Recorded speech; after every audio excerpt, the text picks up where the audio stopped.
Makatara gozotori brandere gozo bresta la balagos. Bien-aimé dans le Seigneur, merci d'être venu dans cette vidéo, dans cet enseignement. Bienvenue, vous êtes avec l'évangéliste Martin Théa de la mission évangélique Amour du Christ.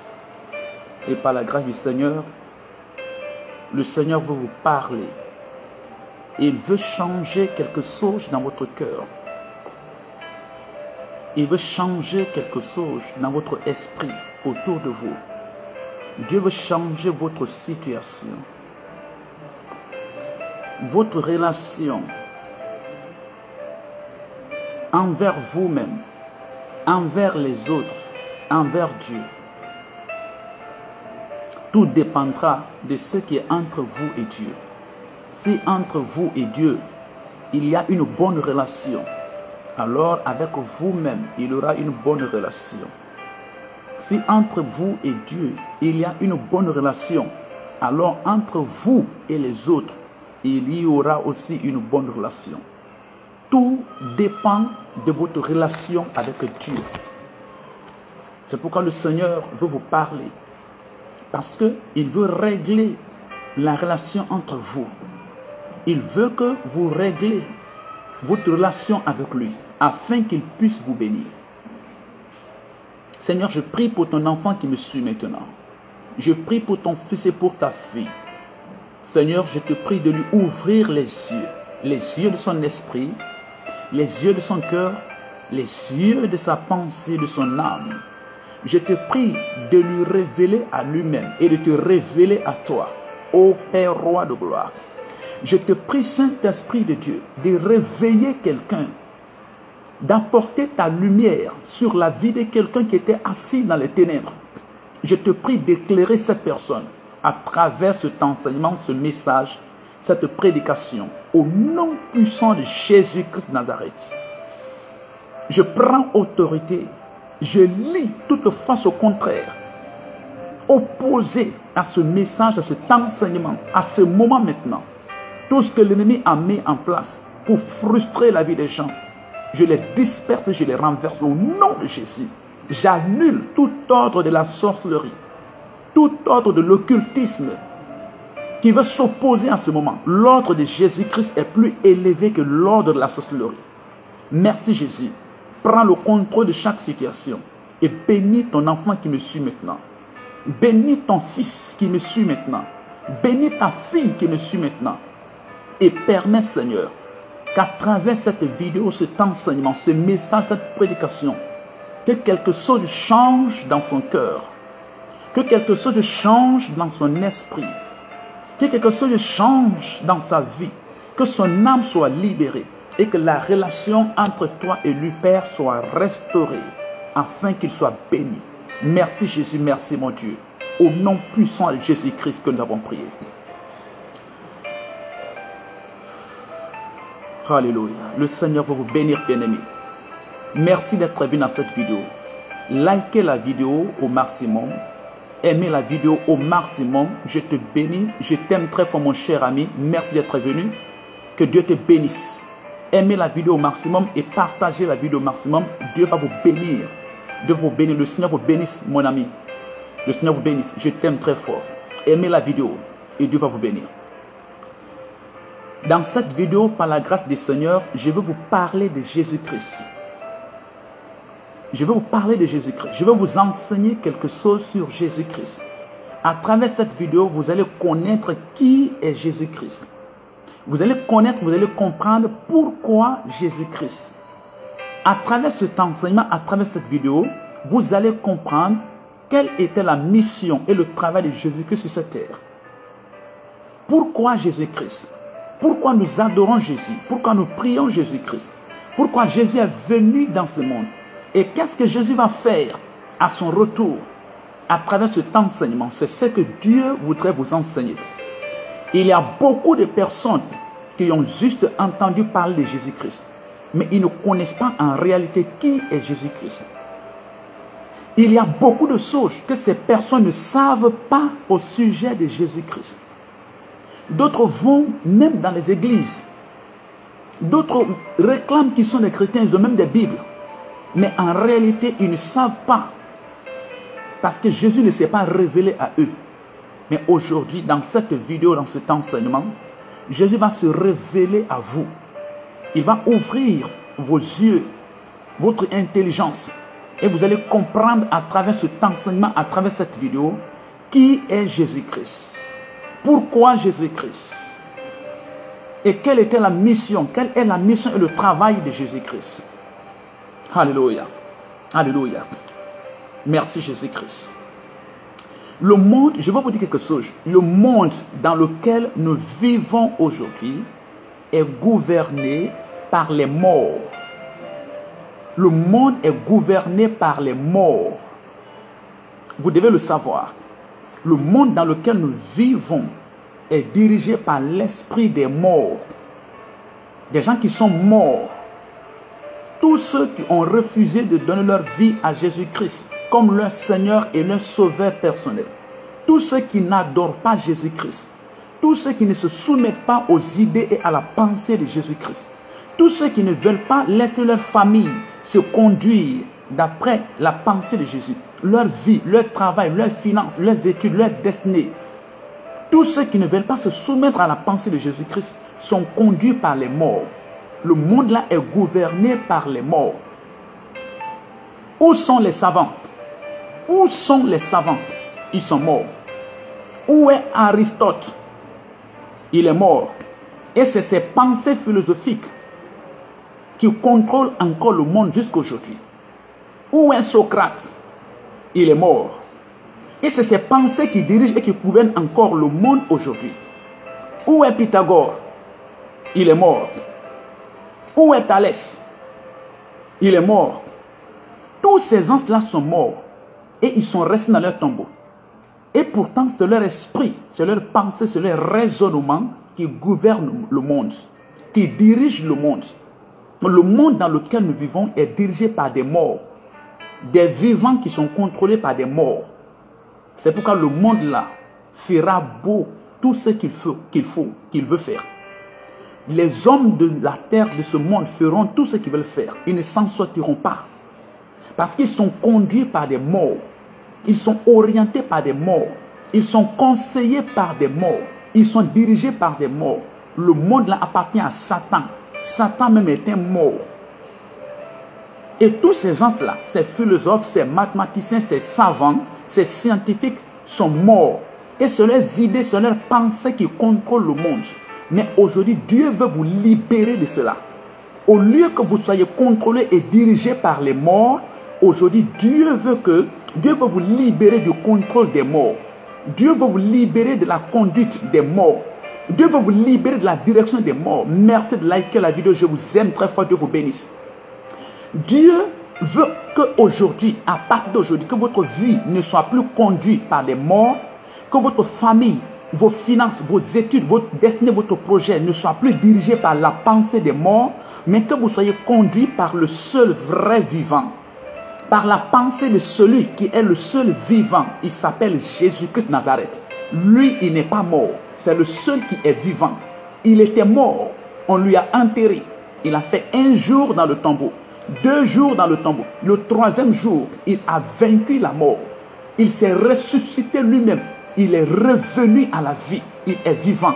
Et il est monté au ciel pour s'asseoir à la droite de Dieu le Père. Jésus-Christ est vivant. Il n'est pas dans les liens de la mort. Il s'est libéré des chaînes de la mort. Aristote est enchaîné dans les liens de la mort. Socrate est enchaîné dans les liens de la mort. Hitler est enchaîné dans les liens de la mort. Sékou Touré est enchaîné dans les liens de la mort. Des grands savants comme Thalès et Pythagore, que vous connaissez, ils sont enchaînés dans les liens de la mort. Ils n'ont pas pu se défaire, se libérer. Ces gens que nous pensons comme grands et puissants et que leurs pensées sont en train de conduire et de diriger ce monde. Ils sont morts, ils sont enchaînés dans les liens de la mort. Mais il y a un seul, le puissant des puissants, le scientifique des scientifiques, le savant des savants, le Dieu des dieux, le Seigneur des seigneurs. Il s'appelle Jésus-Christ Nazareth. Il était mort, on lui a enterré. 1 jour, 2 jours, 3 jours. Le 3e jour, il est sorti du tombeau vivant, esprit, âme et corps. Il est monté au ciel. Il est assis à la droite de Dieu le Père. Et Jésus veut vous diriger aujourd'hui. Jésus veut vous conduire aujourd'hui. Jésus veut diriger votre famille aujourd'hui. Jésus veut diriger vos finances, vos études, vos projets, votre pensée. Il veut contrôler votre vie aujourd'hui. Mais c'est à vous de faire le choix. Si vous voulez que votre vie soit conduite par les morts, alors refusez de donner votre vie à Jésus-Christ. Si vous voulez que votre famille, vos études, vos projets, vos destinées soient contrôlés et dirigés toujours par l'esprit de ceux qui sont morts, alors refusez de venir à Jésus-Christ. Mais si vous ne voulez pas, parce que la mort n'est pas une bonne chose, l'esprit de mort ne peut pas contrôler quelqu'un, ce n'est pas une bonne chose. Un mort ne peut pas continuer à diriger les affaires, ce n'est pas une bonne chose. C'est un vivant qui doit prendre le contrôle. Si vous décidez aujourd'hui que c'est un vivant qui doit contrôler votre vie, si vous décidez que vous allez conduire, diriger votre foyer, votre famille, vos finances, vos études, vos projets, votre destinée, d'après les conseils du vivant, d'après les pensées du vivant, tournez vers Jésus-Christ aujourd'hui. Donnez votre cœur à Jésus-Christ comme votre Seigneur et votre Sauveur personnel. Acceptez Jésus-Christ. Adorez Jésus-Christ. Louez Jésus-Christ. Priez Jésus-Christ. Demandez Jésus-Christ. Demandez à Jésus. Et vous serez libérés au nom de Jésus-Christ. Et vous serez libérés au nom de Jésus-Christ. Je ne savais pas. Avant, j'étais contrôlé par les morts. Ma famille, mon foyer, ma femme, mes enfants étaient dirigés par la pensée des morts parce qu'ils n'étaient pas conduits et dirigés par les conseils de Jésus-Christ qui sont dans la Bible. Mes études, ma destinée, mon travail, mes finances, mes travaux, mes projets étaient contrôlés par les pensées de ceux qui sont morts et qui sont enchaînés dans les tombeaux parce que je ne pratiquais pas la parole de Jésus-Christ. Jusqu'à ce que le Seigneur m'a donné cette révélation et il m'a dit: combien de temps vas-tu te laisser conduire par l'esprit de ceux qui sont morts? Choisis. C'est à vous de faire le choix. Est-ce que allez-vous laisser votre famille, votre femme, vos enfants, vos finances, votre travail, vos projets conduire par la pensée de ceux qui sont morts, par les pensées philosophiques, les raisonnements de ceux qui sont morts et qui sont maintenus dans les liens de la mort, dans les tombeaux? Ou bien vous allez décider à partir d'aujourd'hui de conduire votre vie, de diriger votre vie, de vous laisser diriger votre famille, vos finances, vos projets, vos activités, conduire par les pensées, par les raisonnements, par la parole du seul vrai et vivant qui est assis dans les cieux à la droite de Dieu le Père, qui s'appelle Jésus-Christ de Nazareth. Faites le bon choix. Il a carrière bozage. Likez la vidéo. Aimez la vidéo. Faites le bon choix. Il a brazotoringagozotorikatara. Faites le bon choix. Faites le bon choix. Et le diable veut vous tromper. Le diable veut vous tromper du combat. Il veut vous tromper du combat. Le vrai combat est un combat d'esprit. Ce n'est pas un combat matériel. Parce que le véritable ennemi de l'homme est invisible. Satan est invisible. C'est le véritable ennemi de l'homme. Le vrai combat est spirituel. Ce n'est pas charnel, ce n'est pas dans le matériel. Mais aujourd'hui, le diable qui dirige le monde, cet esprit de mort, a tourné le regard de tous les êtres humains sur le matériel. Et puis quelqu'un va te dire, alors que les Blancs sont en train de créer des bateaux, alors que les Blancs sont en train de créer des avions, alors que l'Occident, les Blancs sont en train de faire des ponts, de faire des invasions, les Noirs, les Africains sont en train de parler de Jésus-Christ. Eh bien, laisse-moi te dire que c'est là où le Noir est plus intelligent que Jésus-Christ. Et c'est là où, c'est là où le Noir est plus intelligent que les Blancs.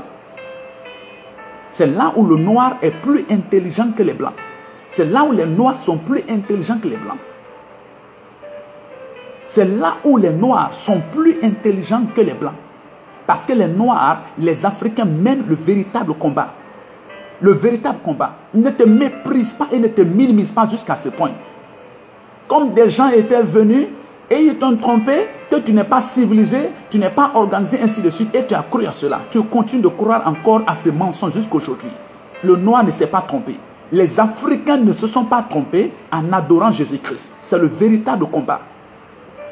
Tu es en train de créer des ponts, de créer des écoles, de créer des avions, des bateaux, de faire des inventions pour votre corps qui est en train de mourir.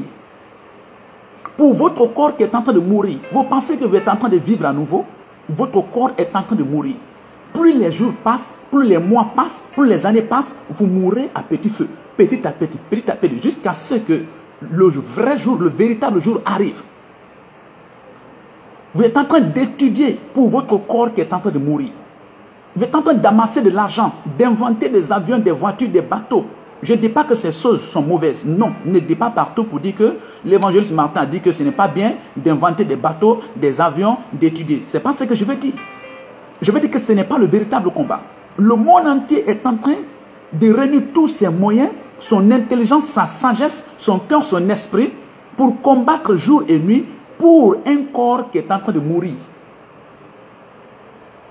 Pour s'habiller bien, pour habiller le corps, pour manger bien, pour remplir le ventre, pour que le corps soit dans le confort, dans une voiture bien, une voiture de classe, dans des avions de classe, dans des bateaux de classe, sur des ponts de classe, avec des téléphones de classe. Tout ça, c'est pourquoi? C'est pour le corps. Pour un corps qui est en train de mourir. Tu souffres pour ton corps qui va mourir. Change de combat aujourd'hui. Le véritable combat, c'est le combat de l'esprit. L'esprit ne meurt jamais. Si l'esprit quitte ce corps, il va au ciel. Si l'esprit quitte ce corps, il va au ciel. Si tu as donné ta vie à Jésus-Christ, ou il va en enfer, si tu as refusé de donner ta vie à Jésus-Christ, l'esprit ne meurt pas. Donc si vous tournez vers Jésus-Christ, ça veut dire que vous avez choisi le véritable combat, le vrai combat, le combat de l'esprit. Vous êtes en train de vous battre pour quelque chose qui ne va jamais mourir. L'esprit ne mourra jamais. Donc vous devez plus dépenser votre temps, votre argent, votre intelligence, votre énergie, votre force pour votre esprit qui ne va pas mourir. Et les choses que je vous dis ici, les enseignements que je vous donne ici, les orientations que je vous donne, c'est pour libérer votre esprit. C'est pour sauver votre esprit. C'est le véritable combat. Ne va pas me dire que les Africains sont égarés parce qu'ils adorent Jésus-Christ. Ne va pas me dire que les Africains sont perdus, sont égarés parce que les Blancs sont en train de faire des bateaux, des avions et nous on adore Jésus-Christ. C'est nous qui menons le véritable combat. Le vrai combat, le combat de l'esprit. Le combat de l'esprit. Nous nous battons, nous nous combattons pour l'esprit. L'esprit qui ne va pas mourir. Or, toi tu te bats pour ton ventre. Tu te bats pour ton corps. Pour des habits, pour des téléphones, pour de l'argent, pour des voitures, pour des maisons, pour le sexe. Tout ça pour le corps, pour un corps qui va mourir. Le choix de Jésus-Christ, c'est faire le véritable choix. Le choix du combat de l'esprit. Combattre pour ton esprit. Choisissez. Voulez-vous être conduit et orienté aujourd'hui par les morts, par les pensées des morts, ou bien voulez-vous que tout ce qui vous concerne à partir d'aujourd'hui soit contrôlé par celui qui est vivant. Par le vivant. Aimez-vous la mort ou aimez-vous la vie? C'est à vous de choisir. C'est vous qui devez choisir. Moi, j'ai déjà choisi il y a longtemps que les morts ne contrôleront plus mon esprit. Les morts ne dirigeront plus mes pensées, ni ma famille, ni mon argent, ni mes études, ni mes projets, ni mes travaux, mes activités. Ma vie sera orientée, guidée et dirigée par le seul vrai vivant. Ma famille, mes finances, mes projets, mes activités, tout ce qui me concerne à partir d'aujourd'hui, j'ai fait le choix que tout sera contrôlé d'après les pensées de Jésus-Christ. Le seul vrai vivant, c'est le véritable combat. Choisissez aujourd'hui le combat que vous voulez mener. Vous voulez mener toute votre vie en train de vous battre pour votre corps qui est en train de mourir, ou bien vous décidez à partir d'aujourd'hui de combattre pour votre esprit qui ne meurt jamais, mais qui est éternel. Le combat de l'esprit. Moi, j'ai déjà fait le choix. Il y a très longtemps que j'ai compris. Je refuse de me battre pour un corps qui est en train de mourir. Ce corps va mourir. Que je l'habille comment? Que je le nourrisse comment? Que je le mette dans n'importe quel confort, il va finir par mourir. Alors, c'est aujourd'hui que je choisis le véritable combat. La véritable bataille, qui est la bataille de l'esprit. Je veux que mon esprit, qui va vivre éternellement, soit dans la meilleure condition. C'est pourquoi j'ai choisi Jésus-Christ. Je veux que mon esprit, qui ne meurt pas, mais qui est éternel, soit dans une meilleure condition. Soit dans un bon avenir, une meilleure condition. Mon esprit qui ne meurt jamais. Je veux que mon esprit là soit dans la meilleure condition. C'est pourquoi j'ai choisi Jésus-Christ. Donc Jésus-Christ prépare mon esprit pour que mon esprit soit dans une meilleure condition. Non, je ne peux pas passer tout mon temps, mes études, mes finances, mon argent, tous les combats de ma vie à mettre mon corps dans une bonne condition. Mon corps qui est en train de mourir jour après jour, mois après mois, année après année. Mon corps qui est en train de mourir. Je ne vous dis pas de ne pas prendre soin de votre corps. Ne va pas partout pour dire, l'évangéliste Martin a dit de ne pas prendre soin de son corps. Prends soin de ton corps. Prends soin de ton corps. Mais je te montre le véritable combat, la véritable bataille. C'est la bataille de ton esprit. Quels que soient les combats que vous allez mener sur votre corps va mourir. Quel que soit comment vous allez l'habiller, quelles que soient les belles nourritures que vous allez lui donner, les meilleurs lieux et les meilleurs endroits que vous allez fréquenter, les belles voitures, les belles maisons que vous allez construire, quel que soit ce que vous allez faire, le corps va mourir. Alors, pourquoi perdre le temps? Pourquoi gaspiller tant d'argent, tant d'énergie pour un corps qui est en train de mourir? Décidez aujourd'hui, le combat que vous devez mener, ça doit être pour votre esprit. Vous devez mettre votre esprit dans le confort. Vous devez libérer votre esprit. Vous devez vous battre pour votre esprit. Vous devez faire des bons choix pour que votre esprit soit dans de meilleures conditions. Et la seule manière, la seule voie, le seul chemin, la seule stratégie, c'est en tournant vers Jésus-Christ. En acceptant Jésus-Christ comme votre Seigneur et votre Sauveur personnel. Vous avez choisi le combat de l'esprit. En vous laissant conduire par les pensées de Jésus-Christ, par les idées de Jésus-Christ, vous avez choisi le combat de l'esprit, le bon combat, la bonne bataille. Et vous n'allez jamais perdre. Et ici, dans ce monde, et même après votre vie sur terre, vous n'allez jamais perdre. Maintenant, parlons de Jésus-Christ. Celui qui nous a dirigés, orientés au véritable combat, le combat de l'esprit. La véritable bataille, la bataille de l'esprit. Le seul et vrai vivant qui nous dirige maintenant, qui nous contrôle maintenant, parce qu'il est vivant. Parlons de Jésus-Christ, les caractéristiques de Jésus-Christ. Le seul qui est capable de nous soustraire le jugement de Dieu. Jésus-Christ est le seul qui est capable de nous libérer des jugements de Dieu, présents et futurs. Jésus est le seul. Tournez vers Jésus-Christ. Il est le seul qui est capable de vous soustraire des jugements de Dieu. Les jugements de Dieu qui viennent par la maladie, par la pauvreté, par l'échec, par la honte, par la mort éternelle en enfer. Les jugements de Dieu qui arrivent, qui sont écrits dans le livre saint, dans la Bible. Seul Jésus-Christ peut vous libérer de ces jugements. Seul Jésus-Christ peut vous soustraire de ces jugements. Lui seul peut vous sauver. Lui seul peut vous délivrer, vous libérer de ces jugements. Donc vous devez commencer par choisir Jésus-Christ comme votre Seigneur et votre Sauveur personnel. Vous devez commencer par choisir, par décider d'adorer seulement Jésus-Christ tout le reste de votre vie. C'est là-bas, c'est là que tout va commencer. Alléluia. C'est là que tout va commencer.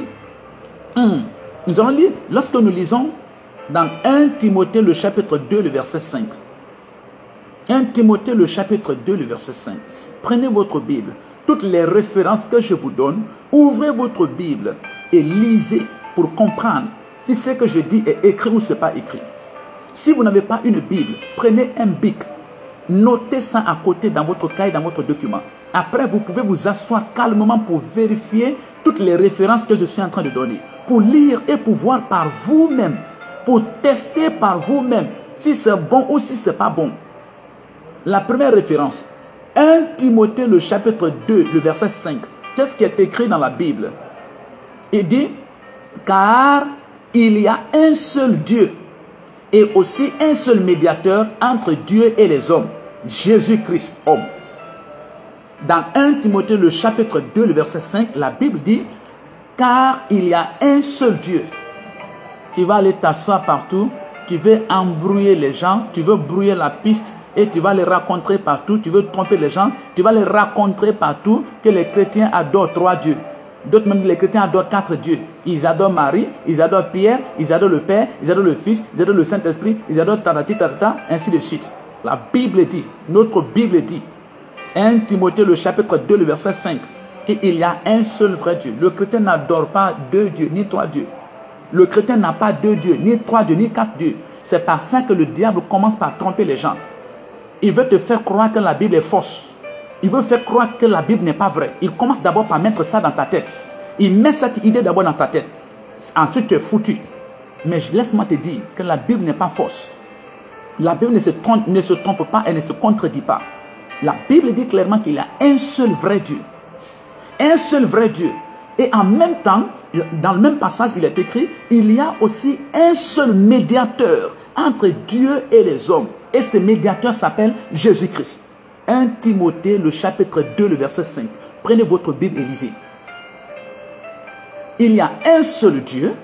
Il y a aussi un seul médiateur entre Dieu et les hommes. Et ce médiateur, c'est Jésus-Christ. Ce n'est pas Marie. Ce n'est pas Marie.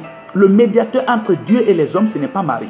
Le médiateur entre Dieu et les hommes, ce n'est pas la religion. Ce n'est pas une religion. Ce n'est pas un autre homme. Ce n'est pas aucun prophète. Aucun prophète, aucune religion n'est le médiateur entre Dieu et les hommes. Aucun homme, aucun autre prophète. La seule personne qui est le médiateur entre Dieu et les hommes, il s'appelle Jésus-Christ. Et le diable va commencer à te tromper. Il tourne ton regard vers la religion. C'est ma religion qui est la meilleure religion. On ne parle pas de ça. On ne parle pas de ça. Ma religion est la meilleure religion. Mon père est catholique, ma mère est catholique, mon père est protestant, ma mère est protestante, mon père est musulman, ma mère est musulmane, ainsi de suite. On ne parle pas de ça. Nous parlons de la vérité. La vérité. Qu'est-ce que la Bible dit? Il y a un seul Dieu. Un seul médiateur entre Dieu et les hommes. Et il s'appelle Jésus-Christ. 1 Timothée, le chapitre 2, le verset 5. Donc, c'est Jésus-Christ seul qui doit être entre nous et Dieu.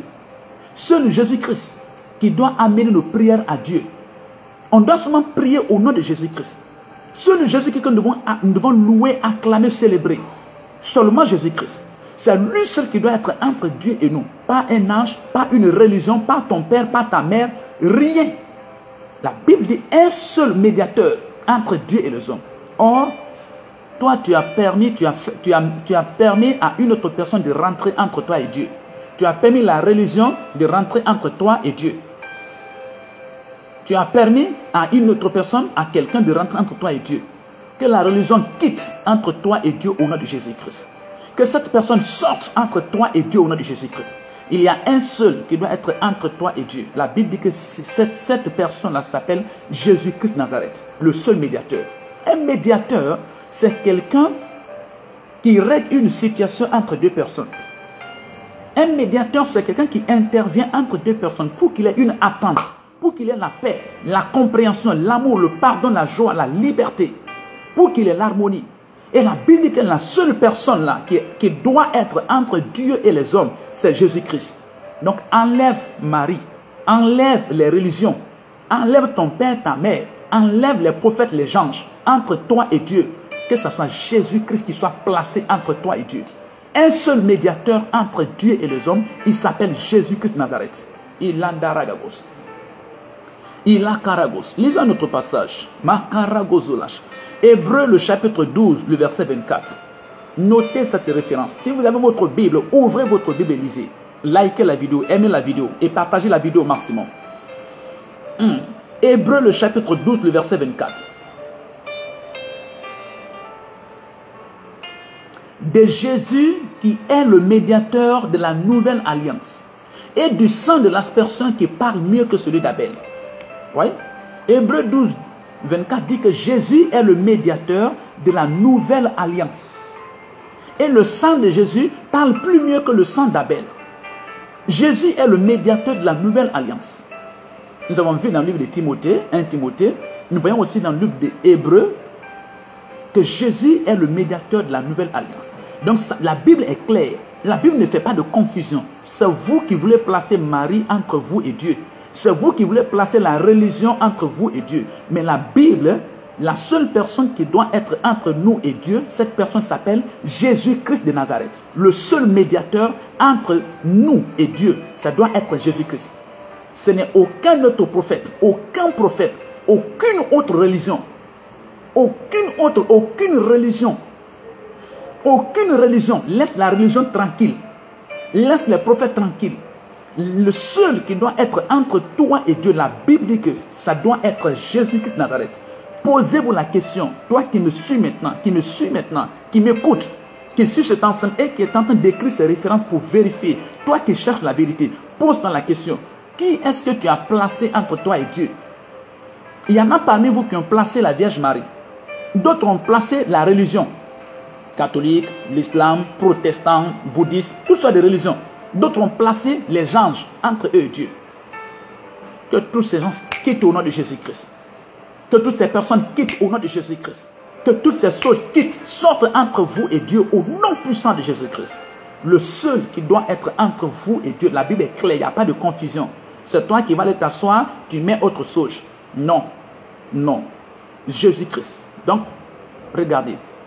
Premièrement, Jésus-Christ est cette personne-là qui nous montre le véritable combat. Que c'est le combat de l'esprit. Pour notre esprit qui ne meurt jamais. Et non le combat de notre corps qui est en train de mourir. Deuxièmement, Jésus nous montre que le monde-là est dirigé par les pensées des morts, par la philosophie des morts, des savants qui sont morts, qui continuent de contrôler ce monde, les vivants. Jésus-Christ nous montre de changer cela. C'est lui le seul vrai vivant, lui qui a vaincu la mort, qui n'est pas mort, qui est assis à l'endroit de Dieu le Père, qui est sorti du tombeau, qui est vivant. C'est lui qui doit diriger votre vie. Et Jésus-Christ, la Bible nous montre que Jésus-Christ est le médiateur entre Dieu et les hommes. Le seul médiateur. La Bible est claire. La Bible est claire. La Bible est claire. Jésus-Christ est le seul médiateur, la seule personne qui doit intervenir entre vous et Dieu. Si vous voulez que Dieu pardonne vos péchés, si vous voulez aller au paradis, si vous voulez éviter l'enfer, vous devez placer seulement Jésus-Christ, Issa, Anabi Issa. Vous devez placer seulement Anabi Issa. C'est lui seul qui doit être entre vous et Dieu. Lui seul, Anabi Issa, c'est lui seul qui doit être entre vous et Dieu. Pas la religion, pas un homme, pas un autre prophète. Seul Jésus-Christ. Et je vous donne les références. Il a carigozoto rantalagabos. Il a caragos. Alléluia. Alléluia. Je vais vous montrer quelque chose. Dans 1 Jean, le chapitre 2, le verset 1.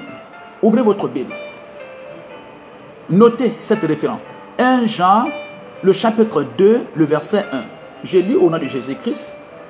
Il dit, mes petits enfants, je vous ai écrit ces choses afin que vous ne péchiez point. Et si quelqu'un a péché, nous avons un avocat auprès du Père, Jésus-Christ le juste. Je reprends. 1 Jean, c'est la première épître de Jean, le chapitre 2, le verset 1. Il est écrit, mes petits enfants, je vous ai écrit ces choses afin que vous ne péchiez point. Et si quelqu'un a péché, nous avons un avocat auprès du Père, Jésus-Christ le juste. Vous voyez, on a un avocat au paradis, auprès de Dieu le Père. Un avocat. On n'a pas 2 avocats. On n'a pas 3 avocats. La Bible dit qu'on a un seul avocat auprès du Père. Et cet avocat-là, ce n'est pas Marie. Ce n'est pas l'église catholique. Ce n'est pas l'église protestante. Ce n'est pas l'islam. Ce n'est pas aucun autre prophète. L'avocat, notre avocat auprès du Père, c'est Jésus-Christ. Première épître de Jean, le chapitre 2, le verset 1. Votre avocat, c'est Jésus-Christ. Le diable veut vous tromper. Vous devez connaître votre avocat. Si vous vous trompez, si vous ne connaissez pas votre avocat, vous êtes perdant. Si vous ne connaissez pas celui-là qui doit vous défendre, vous êtes perdant. Sachez aujourd'hui que votre avocat n'est pas votre religion. Ce n'est pas Marie. Ce n'est pas catholique. Ce n'est pas aucune autre religion. Votre avocat auprès de Dieu, c'est Jésus-Christ de Nazareth. Donc, si vous négligez votre avocat, vous ne l'écoutez pas, vous ne le demandez pas, vous ne l'aimez pas, vous ne cherchez pas à le connaître, vous êtes perdant. Tournez vers Jésus-Christ. Jésus-Christ est notre avocat. Nous avons vu qu'il est notre médiateur. Maintenant, on voit qu'il est notre avocat. Il continue de jouer ce rôle. Il continue d'intervenir pour nous, de plaider pour notre cause. Il est notre avocat. N'allez pas demander à Marie de vous aider. N'allez pas demander à un autre, au pasteur, au pape.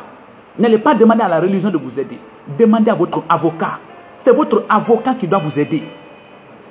Si quelqu'un n'est pas votre avocat, est-ce que même il a le droit de rentrer dans la salle et de parler devant le juge? Non. Il n'y a que ton avocat qui a l'autorisation, qui est autorisé de prendre la parole devant le juge. Quelqu'un qui n'est pas votre avocat, s'il prend la parole, il sera reprimandé et rejeté. Marie n'est pas votre avocat. L'église catholique n'est pas ton avocat. L'église protestante n'est pas ton avocat. Aucune autre religion, aucun autre prophète n'est ton avocat. celui qui est ton avocat, celui qui doit parler en ta faveur, qui doit prendre la parole devant Dieu pour te défendre. La Bible dit qu'il s'appelle Jésus-Christ de Nazareth. Oh, tu n'aimes pas ton avocat. Oh, tu ne veux pas parler à ton avocat. Tu ne veux pas connaître ton avocat. Tu ne veux pas t'approcher de ton avocat. Tu ne veux pas tourner vers ton avocat. Comment il peut te défendre? Tu ne veux pas mettre ta foi à ton avocat. Si tu ne crois pas à ton avocat, celui-là qui doit te défendre, tu n'as pas foi à ton avocat, il va abandonner ton procès. Il va abandonner ta défense. Parce qu'il sait que tu ne crois pas en lui. Tu n'as pas confiance en lui. Mettez votre foi en Jésus-Christ. Tournez vers Jésus-Christ. Pratiquez la parole de Jésus-Christ. Écoutez les conseils de votre avocat qui est Jésus-Christ. Et mettez ces conseils en pratique.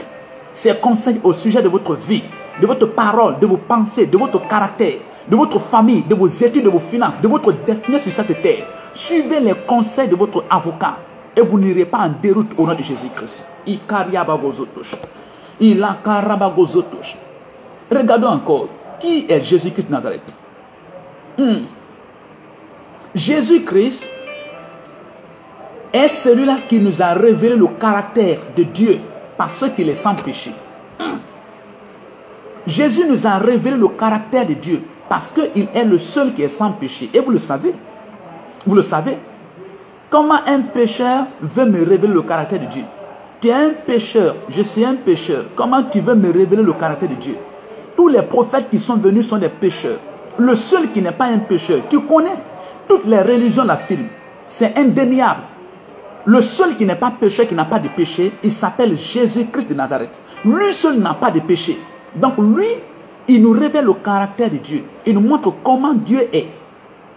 Comment Dieu est. Jésus nous enseigne le caractère de Dieu. Si tu suis les conseils de Jésus-Christ, tu vas connaître comment Dieu est. Quel est le caractère de Dieu? Nous lisons dans Hébreux le chapitre 1, le verset 3. Notez la référence. Hébreux le chapitre 1, le verset 3. Qu'est-ce qu'il dit? Et qui, étant le reflet de sa gloire et l'empreinte de sa personne, et soutenant toutes choses par sa parole puissante, a fait la purification des péchés et s'est assis à la droite de la majesté divine dans les lieux très hauts. Vous voyez? La Bible dit dans Hébreux le chapitre 1, le verset 3, que Jésus est le reflet de la gloire de Dieu et l'empreinte de la personne de Dieu. Jésus est le reflet de la gloire de Dieu. Et Jésus reflète Dieu. Il reflète Dieu. Vous voyez? Ça veut dire que Jésus a les comportements de Dieu. Il a les caractères de Dieu. Lorsque vous voyez Jésus-Christ, ses comportements, ses pensées, sa parole, son attitude, sa vie, vous voyez les caractères de Dieu, les pensées de Dieu. Il reflète Dieu. Hébreux, le chapitre 1, le verset 3. Il reflète Dieu. Et la Bible dit qu'il est l'empreinte de la personne. Il est l'empreinte de Dieu. Il est l'empreinte de Dieu. L'empreinte. Vous voyez? Votre empreinte. Nos empreintes sont différentes. Dieu est tellement glorieux que nos empreintes, ici, là, ici, nos empreintes. Lorsque vous partez prendre la carte d'identité, ou même vous voulez rentrer dans certains endroits bien sécurisés, on utilise vos empreintes. On n'a pas les mêmes empreintes.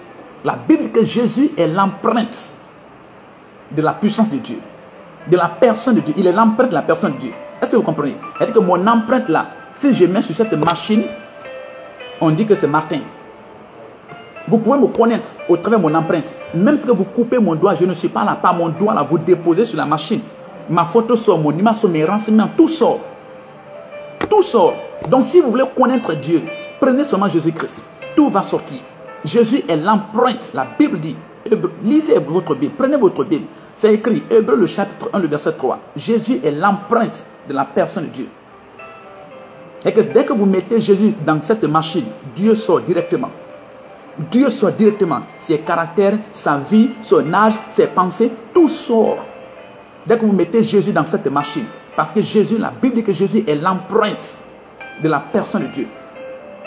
Jésus est l'empreinte de la personne de Dieu. Hébreux, le chapitre 1, le verset 3. Vous voyez, non? Vous voyez?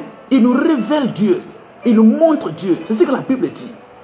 Vous voulez connaître Dieu, mais vous laissez Jésus de côté. Vous mettez Jésus derrière. Vous ne vous approchez pas de Jésus. Vous n'allez jamais connaître Dieu. Si vous voulez connaître Dieu, aucune religion ne va vous montrer le vrai Dieu. Il continue de vous tromper et vous accepter. Aucune autre personne. La véritable personne qui va vous faire connaître Dieu, qui va vous montrer Dieu, c'est Jésus-Christ. Dès que vous mettez Jésus-Christ dans votre vie, automatiquement la photo de Dieu sort, les pensées de Dieu sortent, les caractères de Dieu sortent, la sagesse de Dieu, l'attitude de Dieu sort. La Bible dit qu'il est l'empreinte de la personne de Dieu. Jésus-Christ est l'empreinte de la personne de Dieu. Qu'est-ce que voulez-vous encore? Que voulez-vous encore? Colossiens le chapitre 2, le verset 9. Notez cette autre référence. Colossiens le chapitre 2, le verset 9. Regardez ce qu'il dit. Colossiens chapitre 2, verset 9. Il dit, car en lui habite corporellement toute la plénitude de la divinité. En Jésus-Christ habite corporellement toute la plénitude de la divinité. C'est-à-dire tout ce que Dieu peut avoir, tout ce qui est en Dieu, tout ce qui fait de Dieu un Dieu là, c'est en Jésus-Christ, corporellement. En lui habite corporellement toute la plénitude de la divinité. Colossiens, le chapitre 2, le verset 9. Notez la référence. Allez-y lire. Lisez. Prenez votre Bible, lisez. Colossiens, le chapitre 2, le verset 9. En lui, en Jésus-Christ, habite corporellement toute la plénitude de la divinité. C'est-à-dire Dieu, pleinement Dieu est en lui. En Jésus-Christ. Dieu est pleinement en lui. Les caractères de Dieu, les pensées de Dieu, la vie de Dieu, la sagesse de Dieu. Le diable veut vous détruire. C'est pourquoi il ne veut pas que vous parlez de Jésus-Christ. C'est pourquoi il veut que vous restiez ignorant de Jésus-Christ. Il veut que vous restiez ignorant de Jésus-Christ. Mais à partir d'aujourd'hui, son plan est voué à l'échec au nom puissant de Jésus-Christ. À partir d'aujourd'hui, je vais vous voir remporter la victoire sur ce diable au nom puissant de Jésus-Christ. Tournez vers Jésus. Et il va vous révéler le caractère de Dieu. Jésus-Christ, qui est le reflet de la gloire de Dieu, qui reflète la gloire de Dieu. Jésus-Christ, qui est l'empreinte de la personne de Dieu.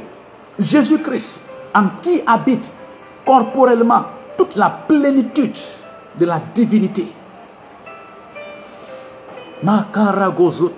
Si tu veux connaître Dieu, tourne vers Jésus-Christ. Si tu tournes vers la religion, tu ne connaîtras jamais Dieu. Depuis que tu es dans cette religion, si tu es quelqu'un qui est honnête à soi-même, tu sais que ce que je dis c'est vrai. Tu es dans cette religion, tu récites les versets, tu descends, tu pries, tu fais tout quoi que tu veux, tu gênes, ainsi de suite, mais en réalité tu ne comprends rien. Tu ne comprends rien. Tu ne te comprends pas. Tu ne comprends pas les choses. Parce que personne ne peut te montrer Dieu en dehors de Jésus-Christ. Tu ne connais pas Dieu. 10 ans maintenant, tu es dans cette religion.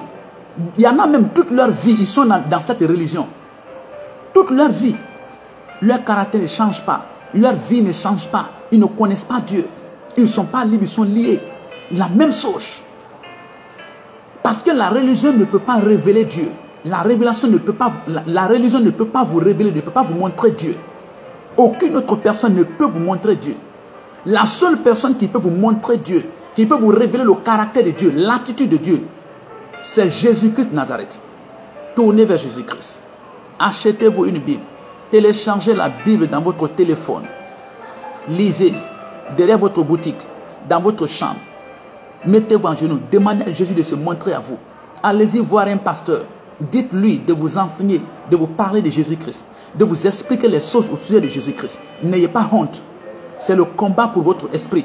Est-ce que vous avez honte pour aller demander le travail dans une entreprise pour votre corps, pour votre ventre? Est-ce que vous avez honte pour prendre vos papiers, vos diplômes pour aller dans une entreprise et demander du travail? Est-ce que vous avez honte? Pourquoi allez-vous avoir honte de prendre votre Bible et aller vers un pasteur pour lui demander de vous parler de Jésus-Christ, de vous enseigner Jésus-Christ, de vous montrer qui est Jésus-Christ?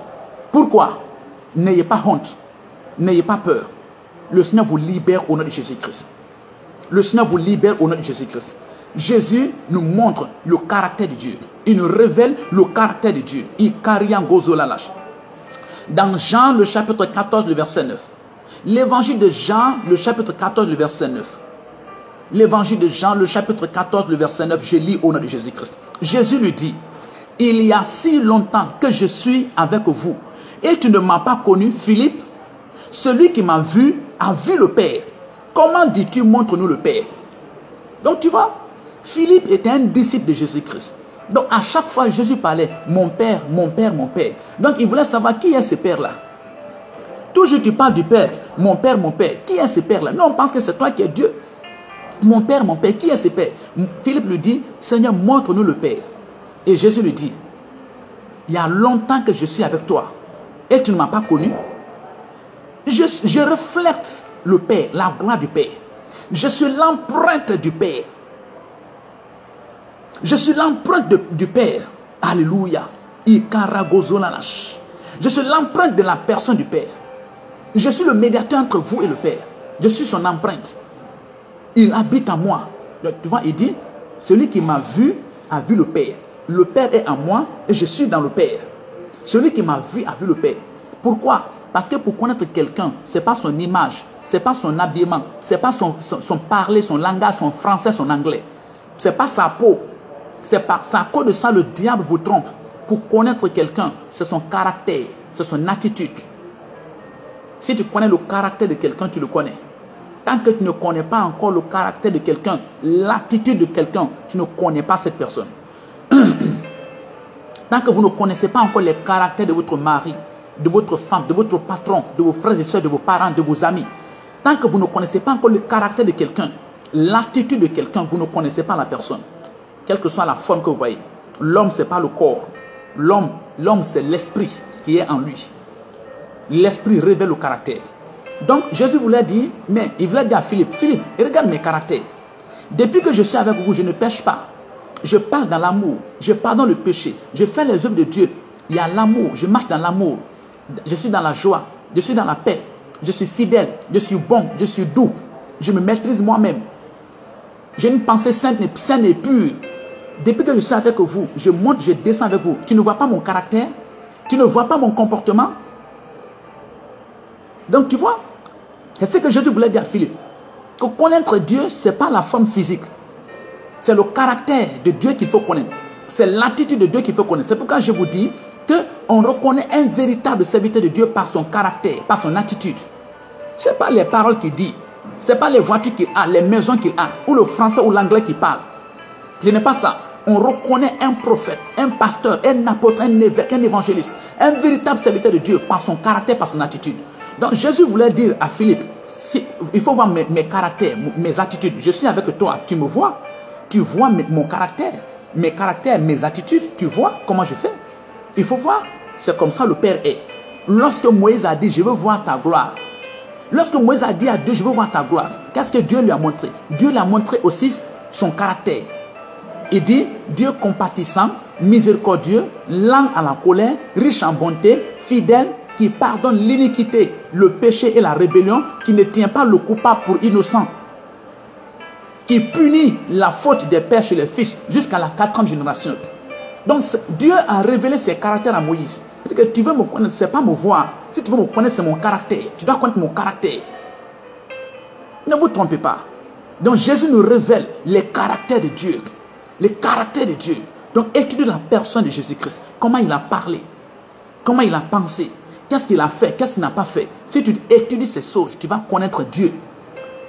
Tant que ce n'est pas cela, tu te trompes. Tu ne connaîtras jamais Dieu. C'est pourquoi vous voyez, tous les jours, tu pries, tu jeûnes, tout et tout, mais ton caractère n'est pas comme le caractère de Dieu. Tu ne ressembles pas à Dieu. Parce que c'est seulement Jésus qui peut nous montrer cela. Il a karagozotosh, il ambragos. 2 Corinthiens, le chapitre 3, le verset 3. 2 Corinthiens, le chapitre 3, le verset 3. Je lis au nom de Jésus-Christ. Il dit, vous êtes manifestement une lettre de Christ, écrite par notre ministère, non avec de l'encre, mais avec l'esprit du Dieu vivant. Non sur des tables de pierre, mais sur des tables de chair, sur les cœurs. Vous voyez? Il dit, vous êtes une lettre, vous êtes manifestement une lettre de Christ. 2 Corinthiens, le chapitre 3, verset 3. Il dit, nous qui avons accepté Jésus-Christ comme notre Seigneur, notre Sauveur personnel, nous les chrétiens, nous qui avons mis notre foi en Jésus-Christ, nous sommes la lettre de Jésus. La lettre de Jésus-Christ. Il dit manifester. La lettre de Jésus manifester. Ça veut dire, vous savez, on lit une lettre pour comprendre la pensée de quelqu'un, le cœur de quelqu'un, ce que la personne pense. Donc, il met sur une lettre. Donc Jésus dit que lorsque quelqu'un nous voit, il doit lire Jésus en nous. Le travers de notre caractère. La personne voit notre caractère. La personne voit notre pensée. La personne voit notre cœur. Merci mon papa, je vous aime très fort. Merci de liker la vidéo, de partager au maximum. La personne voit notre cœur, notre caractère, notre pensée. Donc la personne lit Jésus-Christ en nous. La personne voit Jésus-Christ en nous. Donc en tant que chrétien, en tant que pasteur, en tant qu'évêque, en tant que chanteur, il ne suffit pas de chanter bien, de se coucher à terre et de rouler. Non. Non. Là où le diable nous attend, c'est notre caractère, notre attitude. Lorsque les gens nous voient, ce n'est pas à l'église. Ce n'est pas à l'église. Lorsqu'on nous voit au marché, lorsqu'on nous voit dans la rue, dans le quartier, à la maison, lorsqu'il y a des affaires entre nous et les gens, les types de caractères que nous montrons, il faut que ce soit les caractères de Jésus-Christ, les pensées de Jésus-Christ. Nous sommes la lettre de Jésus, la lettre de Dieu. Lorsque quelqu'un nous voit, la personne doit comprendre que vraiment Dieu est là. Dieu est vrai. Lorsque quelqu'un nous entend parler, lorsqu'on vit avec quelqu'un, merci mon papa, lorsqu'on vit avec quelqu'un, quelque part, la personne doit voir Dieu en nous. Nous sommes la lettre de Dieu. Il ne suffit pas d'aller à l'église ou de dire que je suis un pasteur, je suis un chrétien. Non. La Bible dit que nous sommes la lettre de Dieu. Tu vois, nous sommes la lettre de Dieu. De la même manière que Jésus nous montre le caractère de Dieu. Maintenant, nous, à notre tour, nous les chrétiens, nous les enfants de Dieu, nous devons révéler, nous devons montrer aussi le caractère de Jésus-Christ au monde. C'est toi que Jésus a choisi pour faire cela. Tu dois montrer le caractère de Jésus-Christ à ta femme, à ton mari, à tes enfants, à tes parents. Tu dois montrer le caractère de Jésus-Christ à tes voisins qui sont avec toi dans la cour, à tes collègues de travail, à l'école, dans ton quartier, dans ta nation. Tu dois montrer le caractère de Jésus-Christ. Si tu ne fais pas cela, tu es en train de faillir, tu es en train d'échouer, tu es en train de démissionner face à tes responsabilités. En tant qu'un chrétien, en tant qu'un enfant de Dieu, Jésus nous révèle le caractère de Dieu. Et nous, à notre tour, nous montrons le caractère de Dieu au monde. Je vais vous montrer autre chose. Je vais vous montrer autre chose. Jésus-Christ a pu nous couvrir à cause de nos péchés, comme Dieu avait couvert Adam et Ève d'habits de peau. Dans le livre de Genèse, le chapitre 3, le verset 21. Prenez votre Bible et notez la référence. Genèse, le chapitre 3, le verset 21. La Bible dit, l'Éternel Dieu fit à Adam et à sa femme des habits de peau et il les revêtit. Lorsque Adam et Ève ont péché contre Dieu, lorsqu'ils ont désobéi à Dieu, Dieu a tué un animal. Le sang a été versé. Et pour que Dieu continue de parler avec eux, de les voir, de communiquer avec eux, de les entendre, de les aimer, de les conduire et de les sauver par après, Dieu a tué l'animal, il a fait le sacrifice, le sang a été versé, il a pris la peau de cet animal, il a couvert Adam et Ève. Donc de la même manière, Jésus nous a couverts. Jésus nous a couverts. Malgré nos péchés, nos iniquités, le sang de Jésus a été versé et Jésus nous couvre. Et qu'il couvre nos péchés. Il nous couvre. Donc Dieu ne voit plus des pécheurs. Lorsqu'on donne notre vie à Jésus-Christ, Dieu ne te voit plus comme un pécheur. Il te voit comme quelqu'un qui est sans péché parce que Jésus t'a couvert.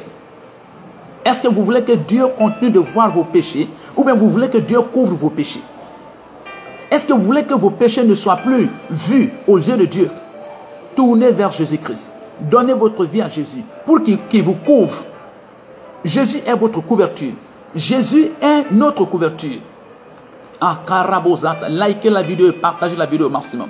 Jésus-Christ est une offrande comme celle que Abel a présentée à Dieu.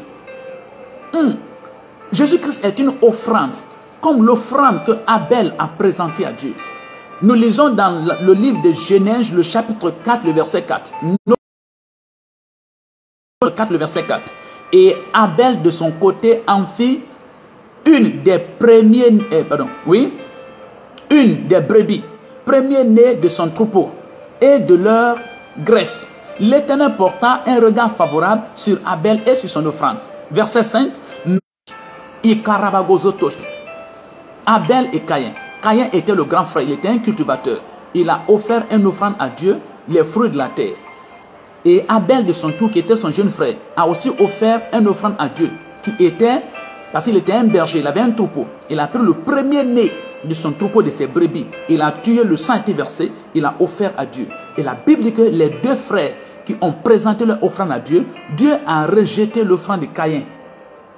Dieu a refusé l'offrande de Caïn. Mais Dieu a accepté l'offrande d'Abel. Vous voyez? Même si nous sommes des hommes, Dieu n'accepte pas toutes choses. Ne dit pas que toutes les religions mènent à Dieu. Tous les chemins mènent à Dieu. Non. La seule personne qui mène à Dieu, il s'appelle Jésus-Christ de Nazareth. C'est seulement vos prières, vos sacrifices, vos louanges, vos adorations au nom de Jésus-Christ que Dieu accepte. Comme il a accepté l'offrande de Abel. C'est pour Abel que Dieu a accepté. Dieu n'a pas accepté pour Caïn.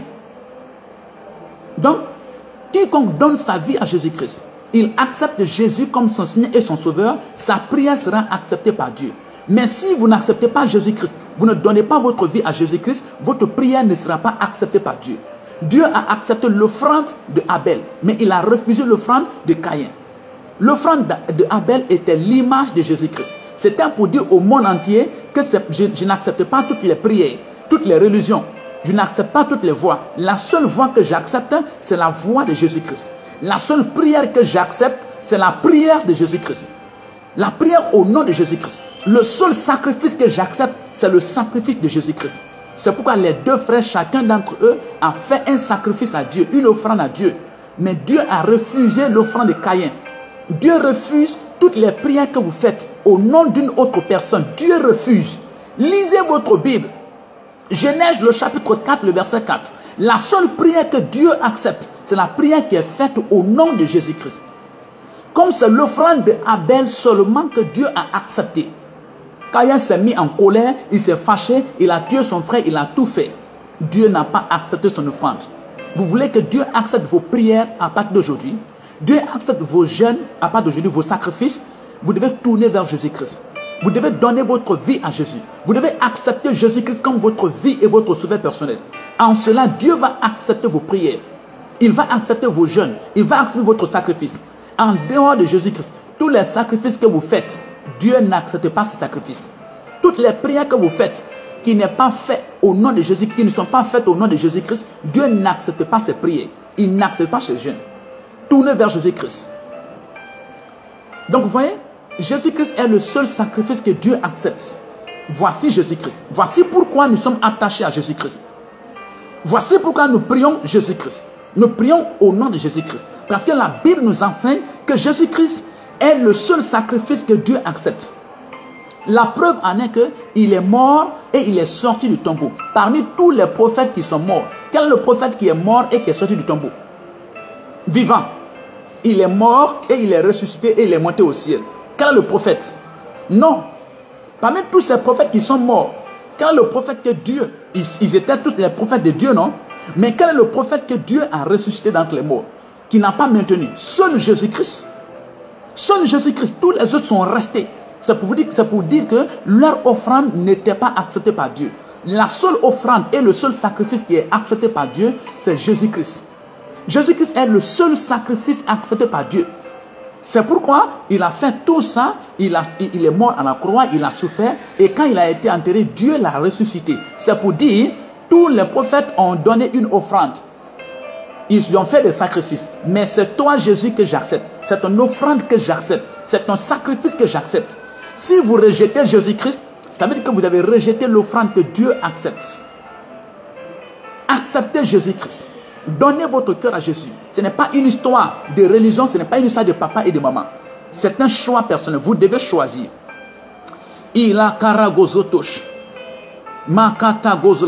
Jésus est un abri et un lieu de refuge, comme l'était l'arche de Noé pour sa famille. Jésus est un abri. C'est un endroit où on vient se cacher. Jésus est un endroit où on vient se cacher. Jésus est un endroit où on vient et puis on est en sécurité. La mort ne peut pas, l'enfer ne peut pas, Satan ne peut pas, les démons ne peuvent pas, les marabouts ne peuvent pas, les féticheurs ne peuvent pas, les sorciers et les sorcières ne peuvent pas. Si vous donnez votre vie à Jésus-Christ, Alors que les marabouts, les sorciers, les féticheurs sont en train de maltraiter les autres, vous, il ne peut pas vous toucher. Il ne peut pas vous toucher. Parce que vous êtes caché en Jésus-Christ. Jésus-Christ est un endroit où on peut se cacher et aucun homme, aucun sorcier, aucun occultiste ne peut te toucher. Les marabouts vont vous maltraiter. Les sorciers vont vous maltraiter. Les occultistes, ils vont vous maltraiter parce que vous aimez la religion. Vous n'aimez pas la vérité. Malgré que tous les jours vous priez, quand il est prêt pour te frapper, il te frappe. Tu gênes, mais quand il est prêt pour te frapper, il te frappe. Donne ta vie à Jésus-Christ. Tourne ton cœur vers Jésus-Christ. Viens vers Jésus-Christ. Et il ne peut pas. Il vient la nuit, il cherche, il ne te voit pas. Quand il lance son sort, ça se retourne contre lui. Parce que Jésus est un endroit. Quand tu te caches, c'est la puissance de Dieu, c'est le bras de Dieu. Personne ne peut te toucher lorsque tu es en Jésus-Christ. Jésus est un abri, un lieu de refuge. Je t'invite à tourner vers Jésus-Christ. Viens à Jésus. Tu vois pourquoi Jésus-Christ? Tu vois pourquoi Jésus-Christ? Tu as peur des marabouts, tu as peur des sorciers, tu as peur des sorcières, des féticheurs, des charlatans. Viens à Jésus-Christ. Donne ton cœur à Jésus-Christ. Donne ta vie à Jésus-Christ. Et il va te libérer, et il va te bénir. Si tu refuses de venir à Jésus-Christ, quel que soit ton, même si ton marabout est fort, il y a un marabout toujours qui va le terrasser. Si tu refuses de venir à Jésus-Christ, tu n'es pas protégé. Il faut attacher des cordes, il faut acheter des habits, il faut mettre des protections. Le diable va amener quelqu'un qui est plus fort que ça, il va te détruire. Mais en Jésus-Christ, c'est un lieu de refuge. C'est un lieu de refuge, un lieu sûr, un abri où le diable ne peut pas vous toucher. Tournez vers Jésus-Christ, vous et votre famille, votre femme et vos enfants. Et il va vous bénir. Il est comme le bateau que Noé avait fait. Noé avait fait. Il est comme l'arche que Noé avait fait. Dieu a dit à Noé, alléluia, de faire un bateau, une arche. Alléluia. De faire l'arche. Donc Noé a fait l'arche, Noé a fait ce grand bateau. Et Noé est rentré dans ce bateau. Lui, sa femme, ses 3 enfants, ses 3 fils. Et les femmes de ses 3 fils, 8 personnes. Les autres ont refusé de rentrer dans le bateau de Noé. Ils ont refusé de croire que ce bateau peut sauver. Et ils ont été détruits. Dans Genèse, le chapitre 6, le chapitre 7, le chapitre 8, le chapitre 9, vous allez lire ces histoires. Genèse 6, 7, 8, 9. Vous allez lire ces histoires. 8 personnes seulement. Seulement ceux qui étaient dans l'arche de Noé, dans le bateau de Noé. C'est ceux-là que le jugement de Dieu n'a pas détruit. C'est ceux-là que le déluge n'a pas détruit. Si vous donnez votre vie à Jésus-Christ, la colère de Dieu ne tombera pas sur vous. Le jugement de Dieu ne tombera pas sur vous. Ce n'est pas la religion, ce n'est pas des tromperies, c'est la vérité. Et cette vérité absolue, vous ne pouvez pas la comprendre tant que vous ne l'essayez pas. Essayez et vous verrez. Tant que vous restez à distance pour raisonner, vous ne connaîtrez pas. Essayez avec un cœur clair, honnête, et vous saurez. Il a karagozotosh. Il embrasa kataragozolash. Vous voyez? Les religions ne pourront pas vous sauver. Lorsque les jugements de Dieu viennent, aucun autre homme, aucun autre prophète ne pourra vous sauver. Le seul endroit où vous pouvez être et que le jugement de Dieu ne peut pas vous toucher, ne peut pas vous atteindre, c'est lorsque vous venez à Jésus-Christ. Vous voyez pourquoi on est fou de Jésus? Vous voyez pourquoi on tourne vers Jésus-Christ? Vous voyez pourquoi notre cœur est attaché à Jésus-Christ? Nous pouvons lire cela dans 1 Pierre, le chapitre 3, le verset 20. Tournez votre Bible, ou bien notez la référence. 1 Pierre, le chapitre 3, le verset 20.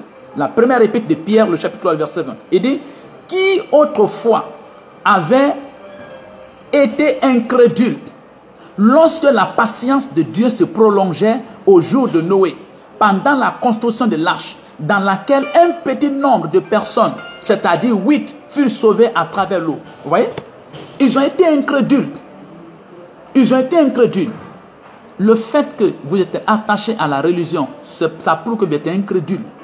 Le fait que vous êtes attaché à votre religion, et la religion fait que vous avez entendu parler de Jésus-Christ, mais vous refusez de donner votre vie à Jésus-Christ, ça prouve que vous êtes orgueilleux. C'est ça l'orgueil. L'orgueil, quand elle est dans votre cœur, quand l'orgueil est dans votre cœur, vous ne pouvez pas laisser ce que vous croyez pour accepter ce que les autres croient. Non. Non. L'orgueil va continuer de défendre le mensonge Il sait que c'est le mensonge, ce n'est pas la vérité, mais il est orgueilleux. Il veut convaincre les autres. Donc le fait que vous avez entendu parler de Jésus-Christ, vous connaissez l'histoire de Jésus, ce que Jésus a fait, vous refusez d'adorer Jésus, de prier Jésus, de tourner vers Jésus-Christ, c'est la preuve que vous êtes orgueilleux. Si vous n'êtes pas orgueilleux, vous allez tourner aujourd'hui vers Jésus-Christ. Si vous n'avez pas l'orgueil dans votre cœur, et vous, et votre femme, et vos enfants, vous allez donner votre vie à Jésus-Christ. Sans peur. Vous allez abandonner cette religion. Vous allez abandonner la chose à laquelle vous croyez. Vous allez tourner vers Jésus-Christ. Mais c'est seulement ceux qui sont orgueilleux. Ceux qui sont orgueilleux ne tourneront jamais vers Jésus-Christ. Ils ne tourneront jamais vers Jésus-Christ. Ils continueront de défendre leur religion. Ils continueront de s'attacher à la religion. Malgré qu'ils savent que Jésus-Christ est la vérité. Parce qu'ils sont orgueilleux. S'il n'y a pas l'orgueil dans votre cœur, tournez vers Jésus-Christ. Allez-y à Jésus. Donnez votre vie à Jésus-Christ. Vous, votre mari, vos enfants, tous ceux qui sont dans votre maison, comme Noé a fait. Noé, sa femme et ses 3 enfants et ses belles-filles. Ils se sont repentis, ils ont abandonné leur mauvaise voie. Ils ont tourné vers Dieu parce que l'orgueil n'était pas dans leur cœur. Si l'orgueil est dans ton cœur, on va te dire donne ta vie à Jésus-Christ, tu dis je suis un catholique. Si l'orgueil est dans ton cœur, on va te dire donne ta vie à Jésus-Christ, tu dis je suis un musulman. Je suis un protestant. Mon père est tel, ma mère est telle. Je suis un idolâtre. C'est l'orgueil. Mais si tu es humble, tu vas voir la vérité au sujet de Jésus-Christ. Tu vas entendre la vérité au sujet de Jésus-Christ. Toi-même, tu vas analyser que c'est vrai. Tu vas étudier par toi-même. Tu vas voir que c'est vrai. Et tu vas abandonner cette chose auquel tu étais longtemps attaché. Et tu vas tourner vers Jésus-Christ. C'est la preuve que vous êtes humble. Tous ceux qui écoutent ma voix, qui écoutent cet enseignement et qui tournent vers Jésus-Christ, ils sont humbles. Et c'est parce qu'ils sont humbles que Dieu va les sauver. Parce que l'orgueil précède la chute. Mais l'humilité précède l'élévation, la gloire. Si vous n'êtes pas orgueilleux, tournez vers Jésus-Christ. Tournez vers Jésus-Christ. Acceptez Jésus-Christ. Si vous n'êtes pas orgueilleux, et Dieu va vous bénir au nom de Jésus-Christ. Il va vous bénir au nom de Jésus-Christ.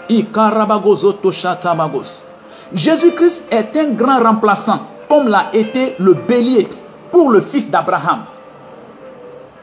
Nous lisons Genèse le chapitre 22, le verset 13. Je lis au nom de Jésus-Christ. Genèse 22, le verset 13. Notez, Genèse le chapitre 22, le verset 13.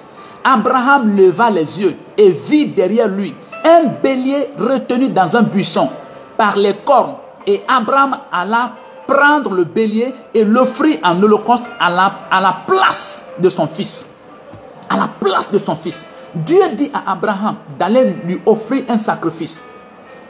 Lui offrir son fils Isaac en holocauste. Il prend Isaac, il va très loin.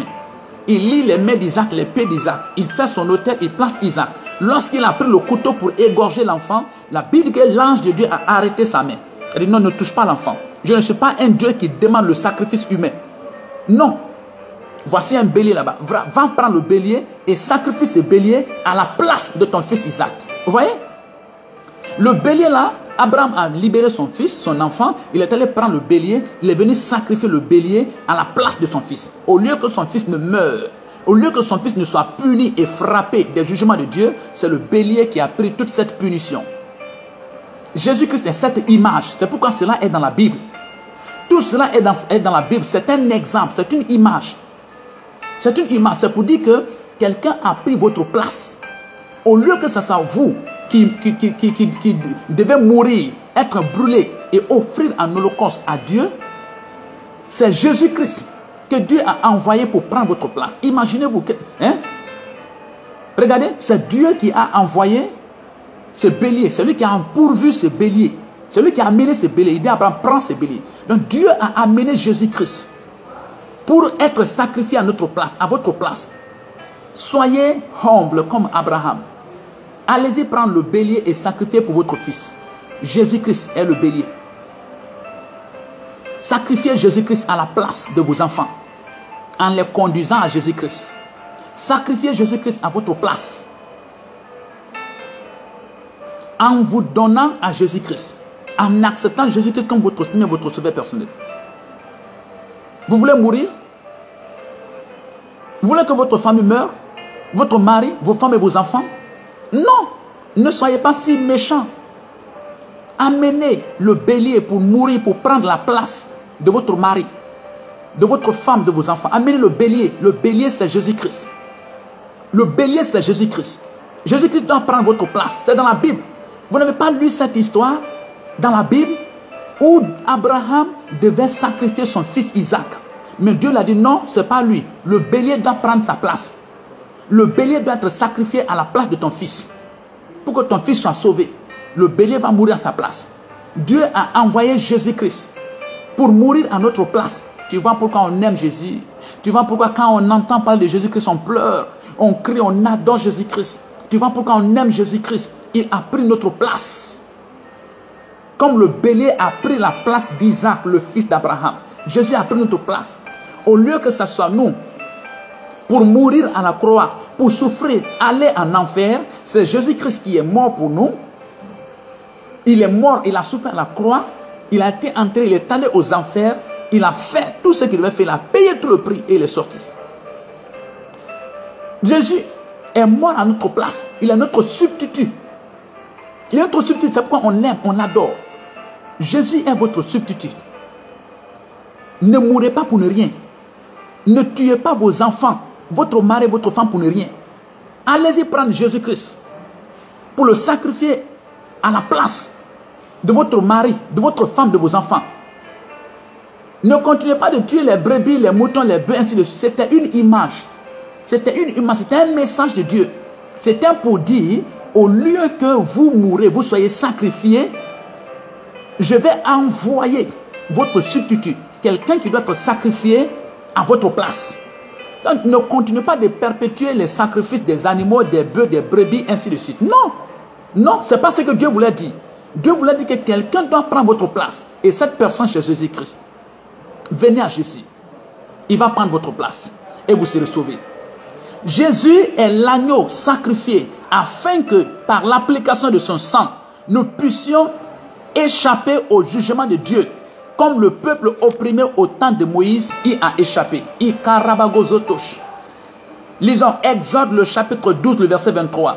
Quand l'Éternel passera pour frapper l'Égypte et verra le sang sur le linteau et sur les deux poteaux, l'Éternel passera par-dessus la porte et il ne permettra pas aux destructeurs d'entrer dans vos maisons pour frapper. Ça c'est Exode le chapitre 12, le verset 23. Dieu voulait envoyer son jugement sur l'Égypte. Il voulait envoyer son jugement sur l'Égypte pour frapper tous ceux qui étaient en Égypte. Mais Dieu demande aux enfants d'Israël, de Jacob, de sacrifier un agneau. C'était encore une image. C'était toujours une image. De sacrifier un agneau et d'appliquer le sang de l'agneau sur les linteaux, les deux poteaux de la maison et sur le linteau de la maison. Et quand c'est fait, l'ange est venu la nuit, au milieu de la nuit, à minuit, pendant que tout le monde était couché. Toutes les maisons qui avaient le sang sur les linteaux et sur les deux poteaux de la maison, l'ange n'est pas rentré pour tuer quelqu'un là-bas, pour tuer le premier fils. Mais partout où il n'avait pas le sang de l'agneau sur les linteaux et sur les poteaux, l'ange est rentré pour frapper. Et ce jour-là, en Égypte, il y a eu beaucoup de morts. Parce que c'est seulement les enfants de Dieu, les enfants d'Israël, ceux qui croyaient, qui ont accepté, qui ont pris le sang, qui ont tué l'agneau, qui ont pris le sang de l'agneau, qui ont appliqué sur les linteaux et sur les poteaux de la maison. Quand l'ange vient, il voit qu'il y a le sang, il ne rentre pas, il ne frappe personne, il n'y a pas de mort. Partout où il partait, il n'y a pas le sang, il frappait. Il en est ainsi aujourd'hui. Le sang de Jésus-Christ. Jésus est l'image de l'agneau là. Le sang de Jésus-Christ est l'image de ce sang qui a été appliqué sur les linteaux. Si vous croyez que le sang de Jésus a été versé pour vous, le jugement de Dieu ne viendra pas sur vous. Vous serez libérés de cela. Jésus a accompli toutes les promesses de David. Il a subi les moqueries, il a été méprisé, la mort, les mains et les pieds ont été percés. Comme il dit dans le psaume 22, le verset 16 et le verset 17. Il dit, car les chiens m'environnent, une bande de scélérats rôde autour de moi. Ils ont percé mes mains et mes pieds. Les prophètes ont prophétisé au sujet de Jésus-Christ et toutes ces prophéties ont été accomplies. Jésus est le Messie, le Sauveur, le serviteur de l'Éternel, qui a été voué aux souffrances et à la mort.